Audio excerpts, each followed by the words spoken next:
Nous sommes dans la nuit du samedi 2 au 3 mars.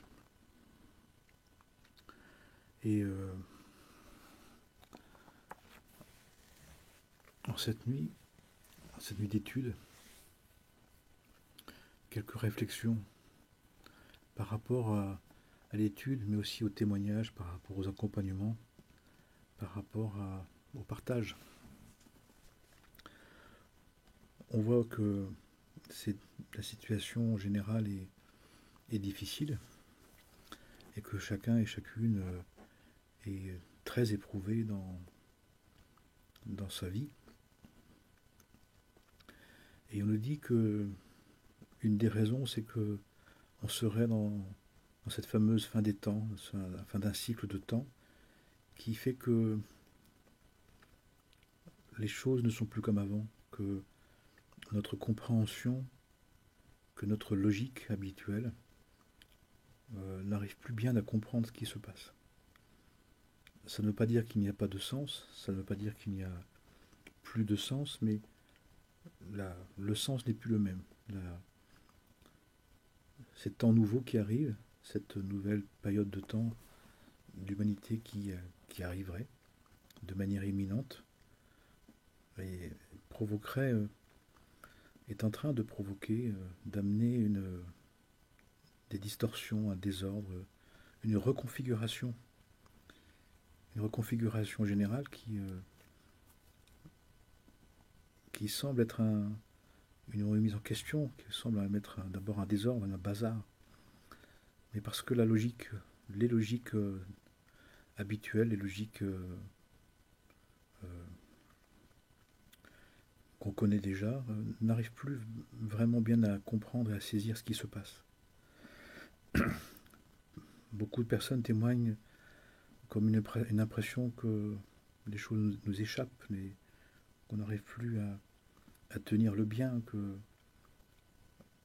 la bonne volonté n'arrive plus à se concrétiser, que ce que ressortirait de nous, ça serait plutôt de l'inquiétude, de l'angoisse, même de la colère, de la lassitude, du ras-le-bol, qui fait que même ceux qui ont la foi, même ceux qui sont dans des croyances, ont du mal à vivre ce qui se passe. Alors on dit que le grand risque, un des risques, c'est de se durcir, c'est le-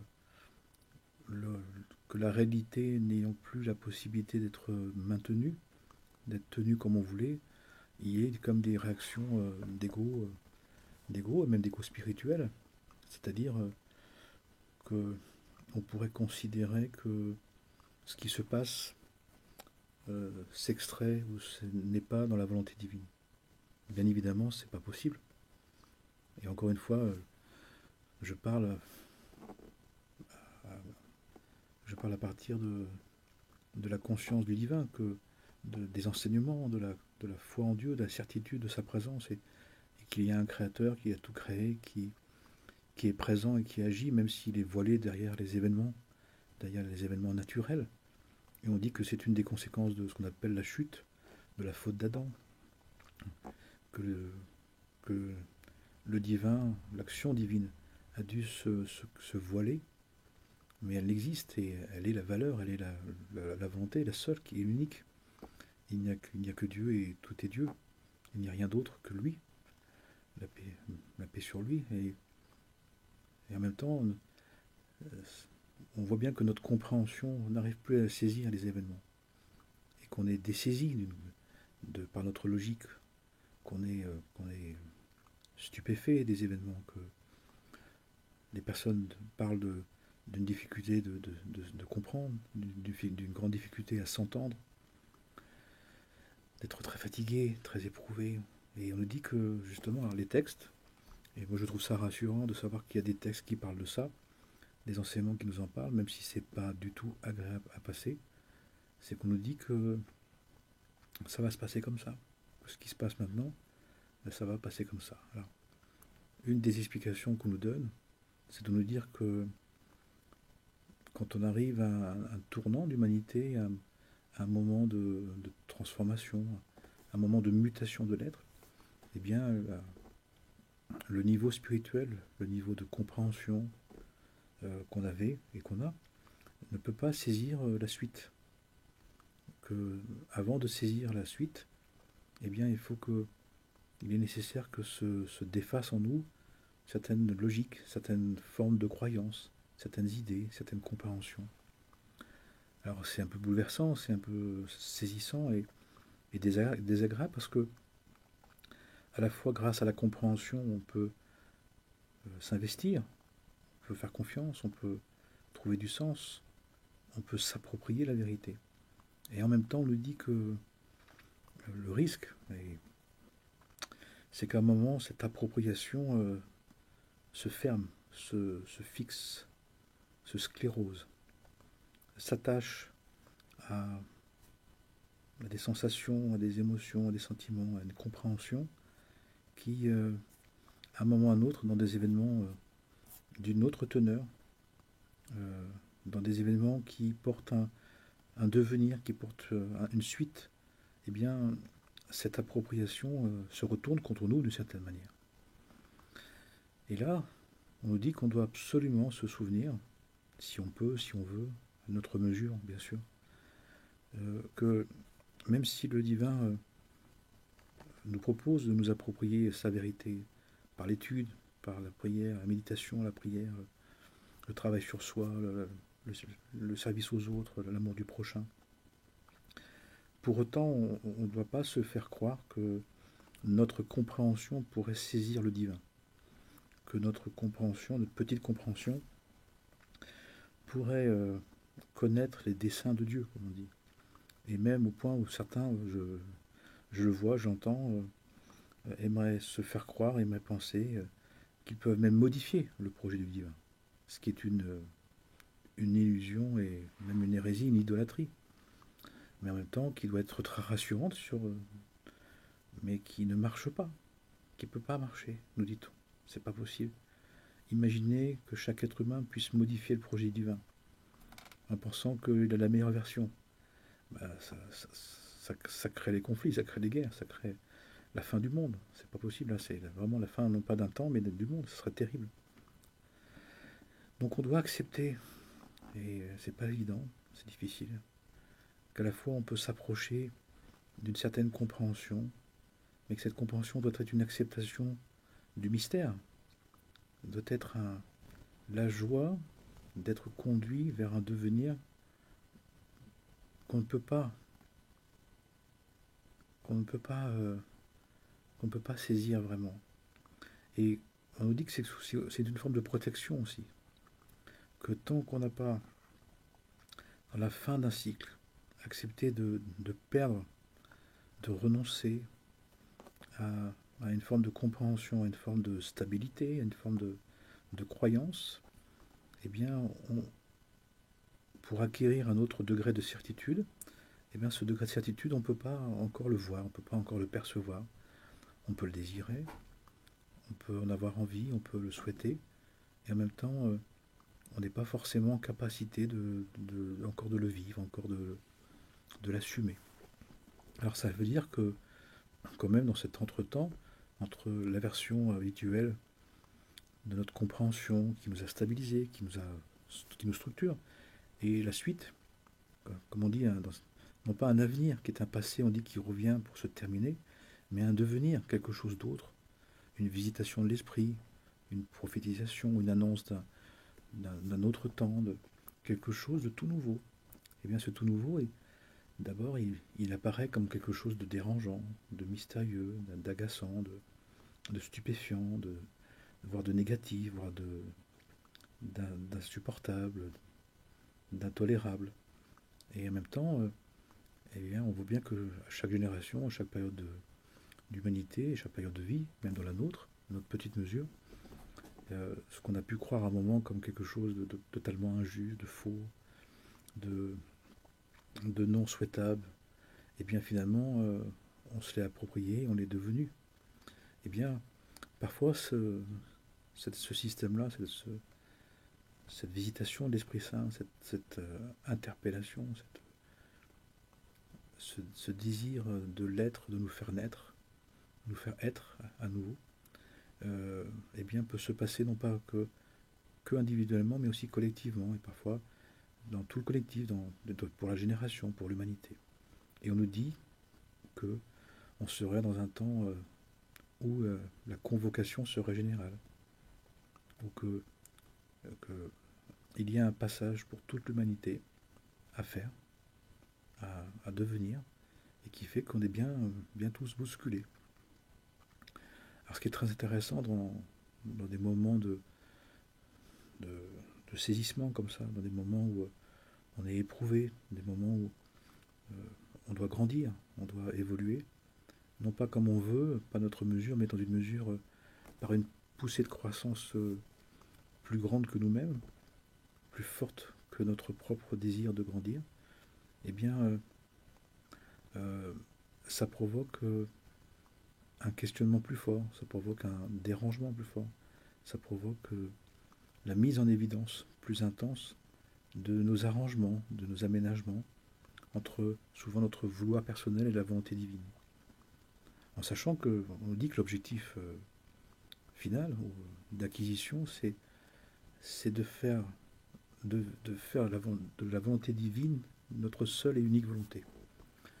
Et on dit qu'un jour on comprendra que finalement, pourquoi on devrait le faire, de vivre uniquement de la volonté divine, parce qu'on nous dit que notre âme divine est sa volonté, que notre âme divine veut vivre exclusivement de la volonté divine. Mais elle veut le vivre non pas au détriment de notre personnalité, mais avec le désir non pas de nous soumettre de manière mortifère, mais d'adhérer librement. La notion de la soumission, c'est par adhésion libre, par une liberté. C'est beaucoup plus fort. Quelqu'un qu'on oblige, il va peut-être le faire par peur, par conformité, mais il y a une partie qui ne pourra pas accéder. Il le fera avec la tête, mais il ne le fera pas avec le cœur. Et Dieu est jaloux, comme on dit. Ça veut dire quoi, Dieu est jaloux? C'est que Dieu, il veut le cœur. Que le divin, il a envie que ce soit des êtres de cœur. Et on voit bien qu'on est dans un monde où il y a beaucoup de têtes. On est en plein, on a des grosses têtes pensantes. Mais ça manque de cœur. Et si ça manque de cœur, on nous dit que ce qui est embêtant là-dedans, c'est que le divin, il peut venir, il peut revenir, et il peut être de plus en plus présent dans notre vie à quelqu'un qui est dans le cœur, qui est à cœur. À cœur, c'est pas par cœur, mais c'est avec le cœur. C'est-à-dire avec une conviction, avec un désir, une motivation, avec une joie. La caractéristique d'être à cœur, c'est on a la joie de perdre sa vie, de perdre l'idée de sa vie. On a la joie de ne pas réussir comme on voulait.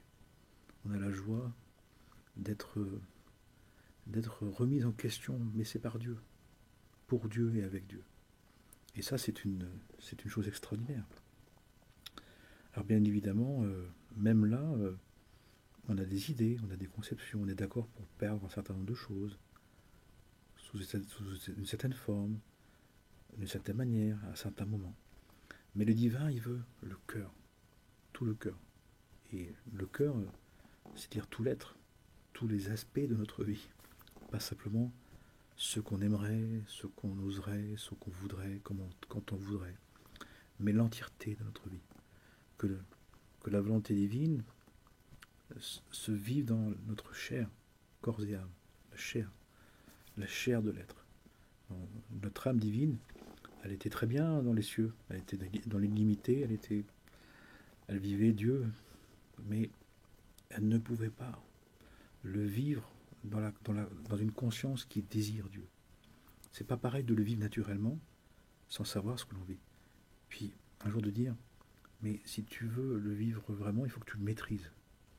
Et pour le maîtriser, le divin nous met dans une situation, dans une incarnation, dans une école de la terre, pour justement qu'on ait le choix de voir comment on va réussir en n'étant plus obligé, en n'étant plus naturellement en Dieu, de voir comment on va faire, comment on va se débrouiller pour avoir envie, pour réaliser ce projet de se diviniser, de se sanctifier par lui, en lui, avec lui.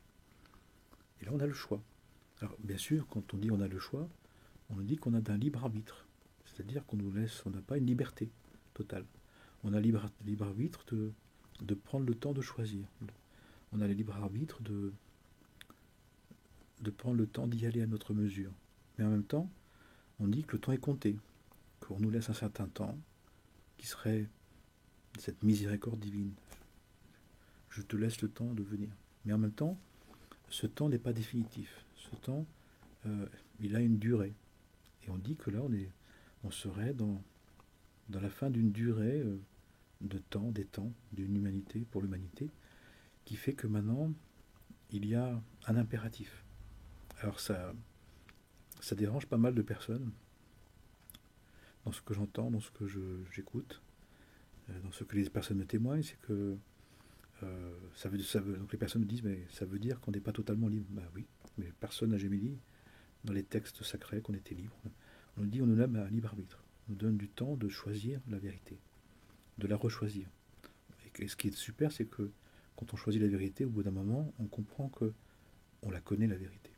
D'ailleurs, c'est pour ça que même ceux qui ne la choisissent pas, la vérité, bah, ils en sont dérangés de la vérité, pour dire à quel point elle est vraie. Sinon, ça ne les intéresserait vraiment pas. Mais il y a des cas de conscience, comme on dit. Il y a un moment, il y a des retournements, il y a des repentirs, il y a des revenus, des rapprochements. Pour dire à quel point le projet du divin, c'est de nous faire réussir. Tous, chacun et chacune.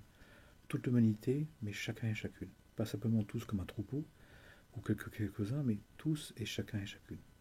Et ça, c'est quand même extraordinaire. C'est que il propose à chacun et chacune eh bien, d'arriver à devenir ce qu'il est par son saint nom, pour nous apprendre à être des co-créateurs, à être des êtres divins, être des personnes qui peuvent engendrer le divin.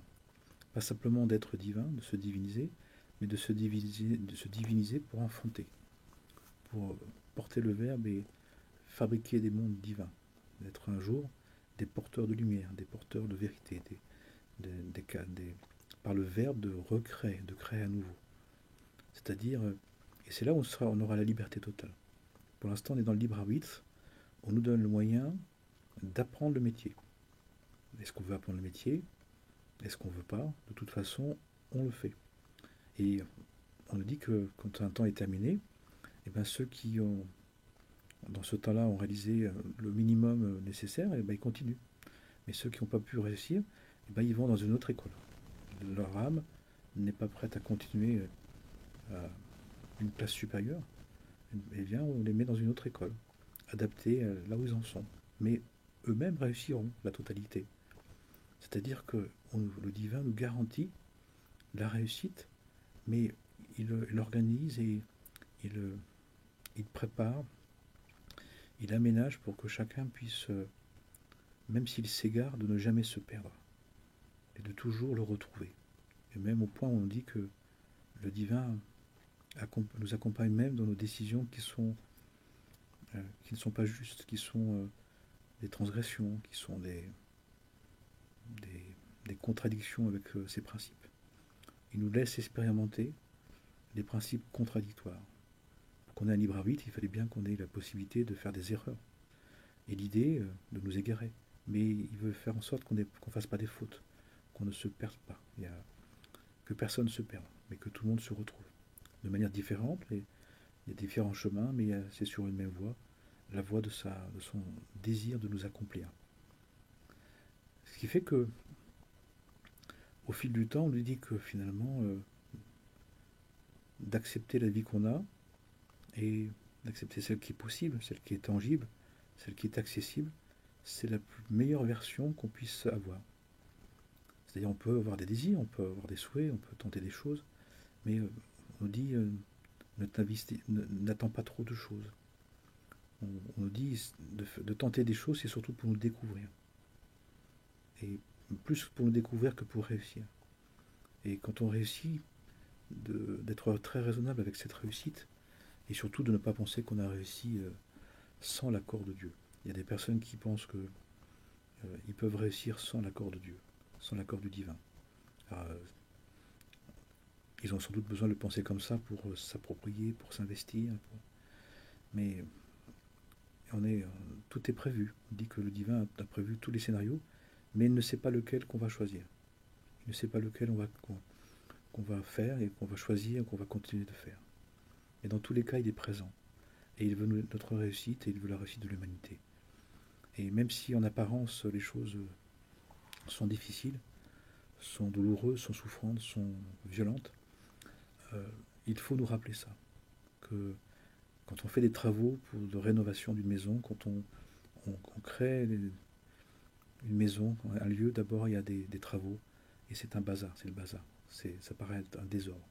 Mais ce désordre, si on le fait dans l'ordre, eh bien, ça va ordonnancer, ça va construire un lieu, un temple, ça va construire une histoire, ça va construire une incarnation, ça va construire une version du divin à sa manière. Si cet ordre, on ne s'en occupe pas, on ne fait pas les choses dans le bon ordre, ça devient effectivement un désastre. Et donc on nous dit d'éviter, de faire en sorte, et Dieu fait tout, le divin fait tout pour nous éviter du désastre. C'est pour ça que quand il nous prévient, quand il nous retient, quand il nous arrête, quand il nous empêche, la sagesse, disent les enseignements, c'est de comprendre que le divin est en train de nous avertir. Il nous dit quelque chose. Le divin ne cesse pas, ne cesse jamais, continue chaque instant d'essayer de nous rappeler à notre vocation divine, à notre projet divin, à travers nos projets à nous, à travers nos idées à nous, plus ou moins en accord, en plus ou moins demander à Dieu, plus ou moins présenter au divin. Mais de toutes les manières, le divin est en train de nous prévenir. Je dis ça pourquoi? Parce que, pour dire d'abord que le divin est toujours présent, qu'il veut notre bien, qu'il veut notre réussite à chacun et à chacune. Mais que il est vrai que dans un moment charnière, un tournant de temps, un moment, un solde de tout compte, une fin des temps pour un tout nouveau temps, et encore une fois, Dieu nous en préserve. Ce n'est d'aucune manière la fin du monde, mais c'est la fin d'un temps, d'un cycle de temps. Eh bien, comme une saison, comme une période, eh bien, l'interpellation divine nous dit plus forte. Quand on risque plus de s'égarer, quand on risque de ne pas passer cette étape, ou de s'enferrer dans une contradiction, de s'enferrer, de se durcir, parce que les choses ne sont plus dans notre logique, que nos croyances n'arrivent plus à comprendre le monde, le divin, on dit qu'il intervient plus fort. Il intervient plus précisément, plus rapidement, en prémisse, en préambule, avec plus en avance. Ce qui fait que des personnes témoignent que il se passe des choses dans leur vie, il se passe des événements dans leur vie qui sont plus frappantes, sont plus marquantes, sont plus interpellantes, comme si au fond, certains le vivent mal en disant on m'empêche, je suis maudit. Non, c'est que on nous fait part, le divin essaie de nous faire part que les événements qui nous arrivent peuvent être très dangereux, très chargés d'historique. Il y a l'historique héréditaire, mais aussi l'historique d'âme. C'est-à-dire aussi que l'âme, elle a pu déjà dans des précédentes vies ou des précédentes versions d'elle-même participer à des bêtises, à des erreurs, à des fautes, qui forment ce qu'on appelle un péché, qui forment ce qu'on appelle un karma, qui forment un antécédent. Et donc, si quelqu'un fait une bêtise mais qu'il a des antécédents judiciaires, cette bêtise vient se rajouter. Si quelqu'un fait une bêtise qui n'a pas d'antécédent, elle ne devait pas s'ajouter. Donc on est chargé, il y a des mémoires, il y a un historique, il y a des souvenirs, il y a des mérites et des dettes. Et on nous dit que dans ces temps actuels, dans ces temps de transformation, de mutation de l'être, de mutation de la vie et du monde, eh bien, nous devons prendre conscience que nous ne venons pas neutres. Nous venons déjà avec une histoire d'âme, avec un historique d'âme, avec un compte, un décompte. Et dans la fin d'une période, eh ben, ces décomptes comptent encore plus, encore mieux, puisqu'elles se cumulent. Puisque normalement, quand c'est un temps qui n'est pas la fin d'un temps, eh bien, le, les mérites et les dettes d'une vie se répercutent et se distribuent sur d'autres vies, sur les précédentes, sur les prochaines, sur les suivantes. Il y a une part maintenant, une part pour après, une part pour plus loin, plus longtemps. Mais quand c'est la fin des temps, on nous dit qu'il y a une partie qui d'habitude pouvait attendre dans les prochaines vies, mais qui ne peut plus attendre les prochaines vies, qui devrait, qui doit être traitée, qui doit être incluse, qui doit être accueillie, qui doit être euh, euh, pas conçue, mais qui doit être entendue, qui doit être vraiment, dont on doit prendre vraiment note dans notre vie. Alors c'est un peu, les personnes sont assez dérangées de ça, parce qu'on a oublié ça, parce que en Occident on nous a enlevé cette histoire-là, alors que c'était inscrit au départ. C'est qu'on ne vient pas neutre, on ne vient pas vierge, on ne vient pas sans rien. Et là, on est dans des temps où vraiment les personnes font l'expérience d'une, parfois d'un contentieux. Alors, quand c'est des mérites, c'est merveilleux, ça fait des grandes ouvertures, des grandes révélations, des grandes possibilités, mais c'est aussi des dettes. Et quand les dettes s'annoncent, ça fait des, c'est pas des ralentissements, c'est des freinages. C'est pas que des freinages, c'est des arrêts brutaux, un arrêt brutal. Et parfois, c'est bien sûr que c'est difficile, bien sûr que c'est douloureux, c'est souvent très insupportable. Et c'est là où on doit prendre conscience que c'est une bienveillance divine, que c'est une miséricorde, c'est une compassion. Parfois, notre âme a accumulé des, des jeux dangereux, des mauvaises attitudes, des mauvais comportements, auxquels on peut participer encore, mais de manière tellement soft qu'on pense que c'est pas grand-chose. Mais on peut très bien déclencher, comme on dit, le paquet karmique. On peut très bien se faire foudroyer euh, par une petite participation à quelque chose d'injuste, quelque chose de mal, quelque chose de faux, quelque chose de mauvais, de faire descendre du très injuste, du très mauvais, du très laid, du très dur. Donc on doit le savoir, que parfois on met les doigts dans... On touche un fil et on ne sait pas à quel point... On pensait que c'était du 12 volts et ça peut être du 380 volts. Et là on peut en être très mal, voire en mourir. On peut être très attaqué, très affaibli, très détruit. Donc on doit être d'une très grande prudence, qui s'incarne comment cette prudence? C'est que la vie qu'on peut avoir encore, avec les petits moyens qu'on peut avoir encore, avec la bonne santé, la santé qu'on peut avoir, avec les amis, avec les relations qu'on peut avoir, l'îlot qui nous reste, le, ce qu'on peut encore garder, vivre, euh, en se respectant, en respectant les autres, eh bien c'est la meilleure version, c'est la bonne version pour passer, à la fois pour qui vient de nos mérites, qui découle de nos mérites, mais aussi qui paye les dettes. Mais ça veut dire ce que je suis en train de dire aussi, et, et c'est souvent aussi désagréable pour les personnes, et, et ça peut créer pas mal de meurtrissures chez les êtres. C'est que nous sommes donc dans une version qui est petite de nous-mêmes. Notre grandeur, nos possibilités, nos, ce qu'on pensait de nous peut se réduire à peu de choses. Mais l'essentiel, mais c'est l'essentiel. Il y a beaucoup de choses qu'on voulait faire, on peut plus vraiment. On ne peut pas encore. Et, et on nous dit que la sagesse, encore une fois, c'est d'accepter. L'intelligence, c'est de bonifier. C'est le peu qu'on peut être, le peu qu'on peut être, le peu qu'on peut faire, le peu qu'on peut avoir, le peu qu'on peut vivre.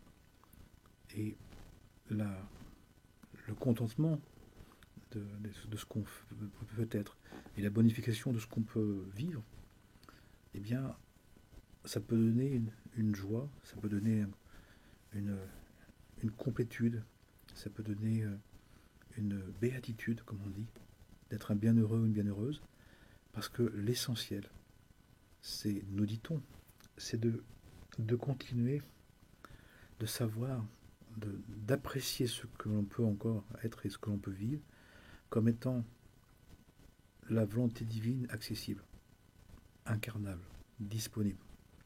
Et que il n'y a pas une partie de Dieu qui est moins Dieu que Dieu. Donc il n'y a pas une version en Dieu qui est moins bonne qu'une autre version en Dieu. Tout est en Dieu. Toutes les versions de nous-mêmes sont en Dieu. C'est nous qui parfois faisons des comparatifs, qui donnons une valeur, plus ou moins, qui dévalorisons ou survalorisons des fonctionnements. Si j'ai ça, je suis ça. Si je peux faire ça, c'est que je suis... Mais nous sommes des enfants de Dieu. Nous sommes des enfants, des êtres divins.